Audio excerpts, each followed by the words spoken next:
Hello everyone, I'm Batpan, a bat who doesn't have internet for more than 60 days. In this video, we're gonna make a background for our dialogue like Fears to Fathom in Unity. This video will be put inside a series of videos covering Unity tips and tricks, and also in another series of videos covering functions from the game Fears to Fathom in Unity. I have published my own retro horror game called Fractured Psyche. It's a psychological horror game. If you guys like these kind of games, I would be very happy if you could check it out. There's a link to it in the description. It's available both on Windows and Android. All the files used and created in this video will be put inside my GitHub. You can find the link to it in the description of this video. With all that being said, let's put on the mask and begin. The thing we're gonna cover in this video, as you saw in the intro, is we're gonna cover making a background for each character inside our text. It is like, hello, my name is Batpan, for example. Or this one. How are we gonna do that? It's actually very simple. You need an image at first, so we're gonna kind of make a new one. So I'm just gonna put this one up here. I'm gonna make a canvas first. You guys have to make a canvas. You can make the settings like me, 1920 by 1080. Put this at 0.5. Right click on the canvas. You can create a UI image, and you're gonna give it any color you want. I'm gonna give it black, a little bit lower opacity. And as you see, then the next thing we're gonna give it are, first we need a vertical layout group, and we're gonna control child size both on width and height. Put this one at upper center. We're gonna add a little bit of padding. I'm gonna explain these a little bit more in the following minutes, no worries on that. Another thing we need on this image is a content size filter. So we're gonna select it and add it to our project. Then we're gonna put it on preferred size. You see, it goes down to be this small. And now we're gonna right click on our image and we're gonna add a text to it. For example, I'm gonna add a text mesh pro to it, or a legacy text, it doesn't matter. I prefer using text mesh pro, which is actually better in my opinion. So we have a text, and as you see, everything you're gonna write here is gonna be having a background. When you write more, it's gonna be like that. So how do we make this round like this one? That one is actually easy as well. So how can we do that? We're gonna select our image and we're gonna have to give it a texture. You can give it any texture you think could be okay. I'm gonna give it my texture, which is this one. You can give it any texture you want. I'm gonna be giving it this. I think it is actually coming with Unity or with the Unity standard assets. You guys don't have to worry. You guys can actually get this image with the script I'm gonna create in the following minutes inside my GitHub. I'll put a link to the files in the description. You guys can get to it with a link in the description, and that is it. Now, what are these settings? If you increase the padding, you're gonna actually add a space. If I add a padding to the left, it's gonna have space to all the ways. You can leave more space to it. You see this upper section is a little bit upper, so I'm gonna decrease it to 15.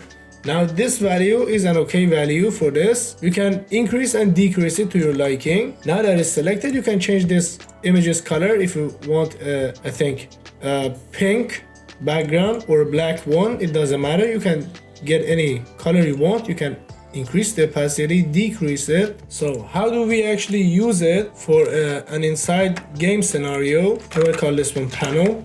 I'm going to delete the one we made before. I'm going to deactivate this panel. Let's create a very simple dialogue system that writes a dialogue letter by letter. It was actually the first video I made on YouTube. So I'm going to create a new script. I'm going to call it Fears to Fathom, background dialogue. I'm going to open it. So as you see, we have here, we can delete all of this.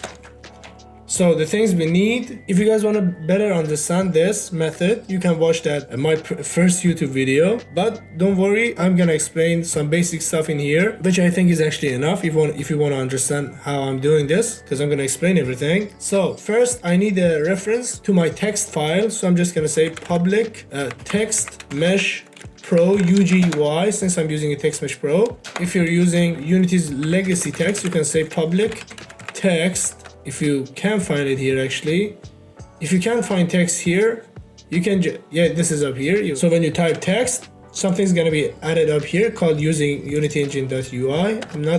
I don't need it, so I'm just gonna deactivate it. Since I have a text mesh pro, I'm gonna call it subtext. Then we need a string which is gonna hold our sentence, so I'm just gonna call it holder.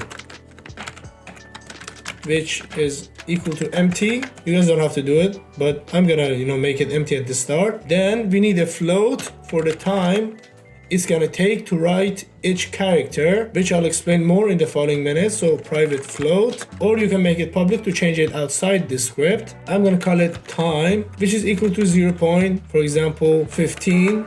And that is everything we need. Then we need a reference to our image, our panel you see here. So we can activate it first, then we're gonna write on it. Because if it is actually activated by default, it's gonna have something, a circle like this. So we just activate it whenever we wanna write a dialogue. So we need a reference to that one as well. So we're just gonna say public game object. I'm gonna call it talk panel. Now we have all the references we want. How do we write the dialogue? We can kind of do it in the void start, so it automatically starts writing. And I think that is a cool way to do it. So we're just gonna say void start. So it's gonna run it once at the start of the game if the code is activated. So then we need an enumerator, private enumerator. I'm gonna call it dialogue writer. Underline CO, which stands for coroutine. So what is an enumerator? Why do we use an enumerator? As I told you guys, I made a parameter up here called time, which allows me to wait for a certain time before writing the next character of the word. For example, if we are writing hello here, it writes H, then waits for this amount of time, then it writes E, then it again waits for this amount of time, then it writes L. So how do we wait for some time? One of the methods we could use is we could use a yield return new, wait for seconds, wait for a time amount of seconds, and that is how you wait for an amount of time, and you have to do it inside an enumerator. The enumerator actually lets us do this, and this is the reason I'm using an enumerator. That was for the explanation. Inside the enumerator, let's first wait for a second. So you'll return new, wait for seconds, wait for 1 second before writing, wait for 1 second. Then we're gonna write a dialogue. So what we want to do is we want to empty our text first. So there's nothing written on the text. So we're just gonna say subtext.text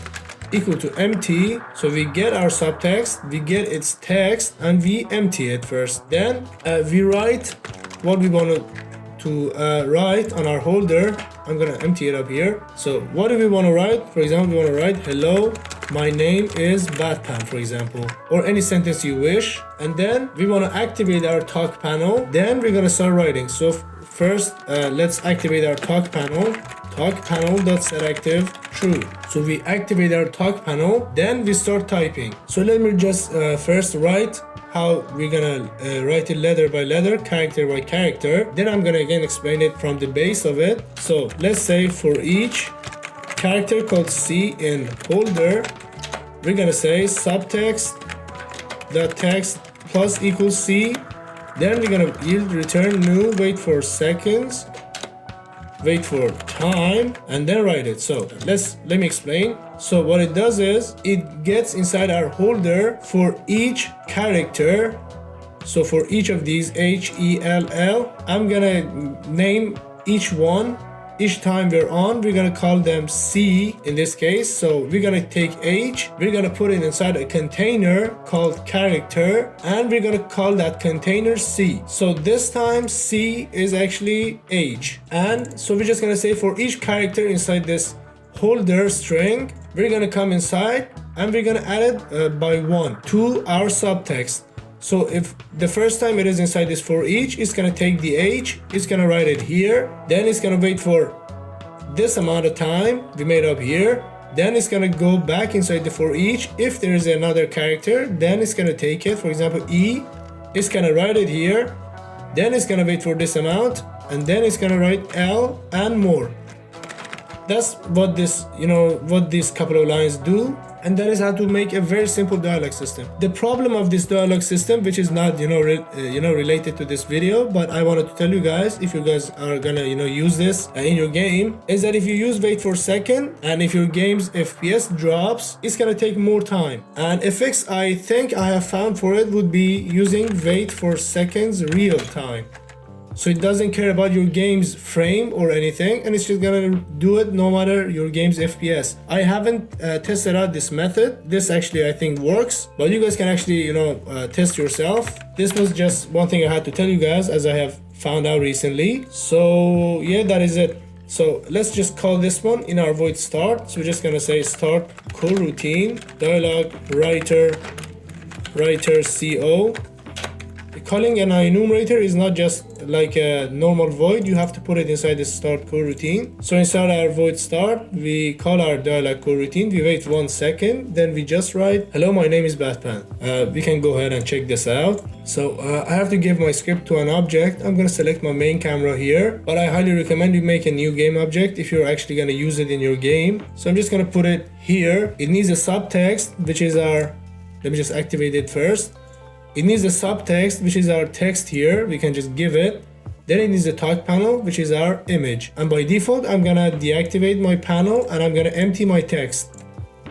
And then you can go ahead and check this out. You see, it waited 1 second. Then it started typing until the end. And you can actually type whatever you want inside it. And that is it. So that was how to make a background for our dialogue like Fierce to Fathom in Unity. One thing I have to tell is we still don't have internet inside Iran, and it is actually a very tough situation. I hope nothing like this ever happens to anyone in the world. I hope you guys enjoyed this video. If you did, a like really helps. You can actually subscribe to see more contents like this. You can check out the channel. You'll find some maybe helpful tutorials in the channel. If you want to tell me anything, if you have some suggestions, any scenarios, or anything you just want to say to me, you can actually say it in the comment section below. I would be very happy to read and answer it. Hope all the best for you and stay safe. Thank you for watching, and I'll see you in the next video.